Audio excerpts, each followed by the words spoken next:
Kembali lagi di Local Talk bersama saya, Stefan Tam dan Herman Tantriadi, founder dari brand 5 Watch. Tapi emang sebenarnya peminat jam kayu itu masih banyak nggak sih? Kenapa mesti sekarang waktunya untuk evolve gitu? Kalau dari research kita sih sebenarnya masih banyak dan makin banyak. Tapi mungkin sudah bergeser ke segmen mungkin CD gitu ya. Oke. Yang mungkin price point kita tuh nggak masuk di mereka gitu. I see. Sedangkan yang kita lihat yang masuk segmennya 5 Iya. kayak mulai beralih ke kayak lebih concern ke dunia horologi gitu loh. Kadang-kadang suka nanya, udah ada yang otomatis belum? Ada yang udah otomatis belum? Iya, Jadi kayak iya. kayak Oh, ini mereka udah mulai berdasarkan appreciate. feedback dari konsumen juga ya. Ah, Jadi itu salah satu hal yang mesti diperhatiin juga nih ya. Kalau kita berbisnis setelah udah jalan, mungkin kita harus berkomunikasi dengan konsumen kita gitu kan. Jadi supaya kita bisa tahu apa yang mesti dikembangin untuk memaintain bisnis ini ke depan. Iya, dan memang sesuai dengan DNA 5 juga gitu. Kita mau stick di dunia horologi, bukan fashion gitu loh. Yes. Jadi kita mau lebih konsen ke situ sih. Modalnya dari mana sih? Modalnya? Boleh bocorin nggak? Dan kira-kira berapa range ya? Oh gitu, oke. Oh, untuk start sih nggak banyak ya, modal mungkin ya antara 100 sampai 200 juta gitu. Oke. Terus ya pakai duit sendiri lah. Oh gitu? Iya. Oh, jadi makanya kenapa mesti ada kerjaan tetap dulu iya, ya? mesti ada baru. steady income dulu untuk dipakai buat eksperimen gitu loh. Boleh tahu nggak kira-kira cost untuk produksi 1 jam ini berapa sih? Ya sekitar 40 sampai 50 USD sih. Oke. Karena ini ada yang bahan bakunya dari luar ya? Dari luar. Jadi kayak movementnya untuk yang jam kayu kita pakai Swiss Movement, mereknya Ronda. Oke. Itu ya lumayan mahal. Terus Memang belum ada di Indonesia yang bisa. nggak ada yang bisa bikin. See, Iya. pemirsa, that's why.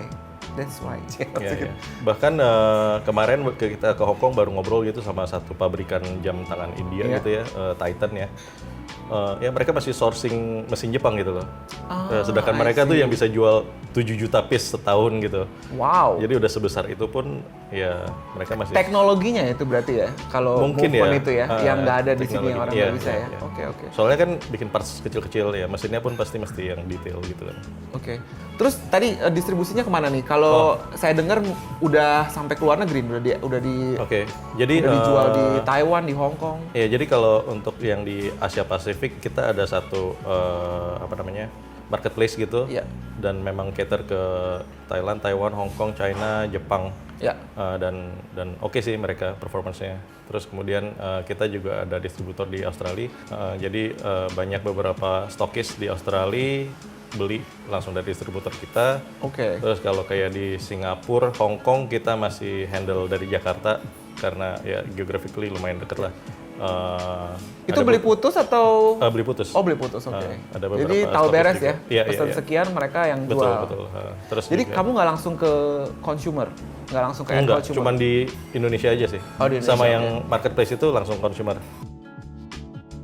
Ngomongin soal order, boleh nggak kasih bocoran sedikit? Kalau nggak boleh tahu persis range deh, omsetnya. Omsetnya? Kira-kira dari sisi jumlah jam yang terjual aja deh, kira-kira berapa? Oke, 200 piece. Wow, that's not bad. Iya. Oke. Pernah kepikiran nggak untuk fokus ke market luar negeri? Karena ada loh banyak usaha yang memang mereka jualnya khusus ke luar negeri aja gitu. Pernah kepikiran sih dan pernah mencoba gitu, cuman agak susah. Soalnya Kendalanya apa nih? Nah itu menarik tuh. jam tangan itu buat kan pemirsa tahu.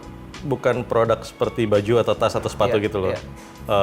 Yang bisa dibilang nggak ada warranty. Nah, sedangkan kita jam tangan ada warranty. Oke, I Nah, see. untuk setup di situ kita harus ada Service center. service center. Nah, itu yang kendala pertama sih, masalah warranty gitu. Jadi kayak sekarang yang dari luar negeri pun kalau ada rusak, udah kita kirimin aja yang baru gitu. Saya pernah baca artikel tentang Herman di suatu media gitu ya, bilang kalau kenapa kita mesti takut gagal gitu. Nah itu semangatnya itu gimana tuh? Oh ya, jadi sebenarnya ya, nggak usah takut gagal karena sebenarnya kita juga prepare gitu loh. Iya, Jadi pertama kita harus punya knowledge apa yang mau kita bisnisin gitu. Terus kedua ya resources. Terus ya Network itu juga dan penting network ya. juga. Temen tuh penting sih. Betul. Ternyata. Jadi ya udah cuman bikin jam tangan gitu, apa buat gue sih apa susahnya sih gitu loh. Dan yang paling dibanggain apa? Saya dengar katanya baru-baru ini dapat award nih. Oh oke. Iya. Good Design Award ya? Iya, kita baru dapat Indonesia Good Design Selection. Yeay! Terus untuk 2 model sekaligus. Jadi yang ini Sama- Ada di sini nggak? Nggak ada yang ini. Yang di dalam situ, oke.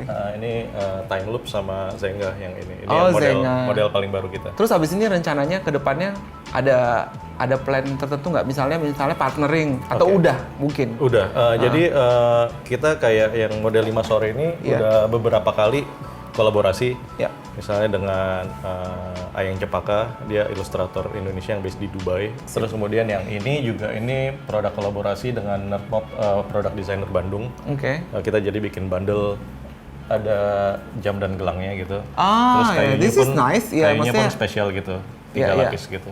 Terus kemudian yang 2017 yang paling besar juga itu kolaborasi dengan Disney. Jadi selama ini kan Disney di persifnya barang anak-anak. Barang anak-anak, ya. Jadi mereka mau target ke yang adults. Jadi mereka undang kita desain sesuatu yang ya appealing buat yang adults gitu. Dan jangan kemana-mana, setelah jeda iklan berikut ini, Local Talk akan kembali lagi.